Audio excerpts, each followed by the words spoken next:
சுயமரியாதை மற்றவரின் மனதை திறக்கும் திறவுகோல்.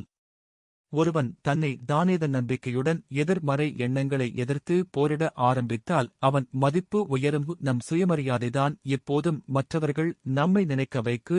நமக்கு வரும் அவமானங்களை ஒருமுறை நேருக்கு நேர் சந்தித்துவிட்டால் அதன் வலிமை தெரிந்துவிடும். பின் அதன் தீவிரமும் குறைந்துவிடும். அமைதியையும் சந்தோஷத்தையும் நிரந்தரமாக தக்க வைப்பதற்காக தன்னை வெற்றி கொள்வது நிச்சயம்.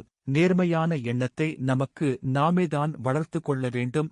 நேர்மறை எண்ணங்கள் வலிமை வேதனையை தாங்கும் திறமையை கொடுக்கும். மன வலிமையும் தளராத ஊக்கமும் தவிர இனிமையான எதிர்பார்ப்புகளும் மிகுதியாக இருந்தால் வாழ்க்கை இன்பமாக இருக்கும். தொடங்கும்போதே உற்சாகமாக நேர்மறை எண்ணங்களை விதைப்பதால் விரைவில் மன நிறைவாக முடியும். தளராத உறுதியுடனும் நம்பிக்கையுடனும் மகிழ்ச்சியுடனும் செயல்பட எந்த மனிதனுக்கும் வெற்றி என்பது நிச்சயம். அன்பு என்பது பெறுபவனுக்கும் கொடுப்பனுக்கும் 10 மடங்கு அதிக ஊதியத்தை உண்டாக்கும். எல்லா சூழ்நிலைகளிலும் அன்பே வெற்றி பெற இடமளிக்கின்றன. எந்த அழுக்கையும் கழுவும் சக்தி அன்புக்கு உண்டு. எனவே பிரச்சனையே இல்லாமல் வாழ்பவர்களுக்கு எந்த வரலாறும் கிடையாது. அனைத்தையும் சமாளித்து சுயமரியாதையை காப்பாற்றி சுற்றி உள்ளவர்கள் மனதில் இடமளித்து சந்தோஷமாக வாழ்வாங்க வாழ வாழ்த்துக்கள்.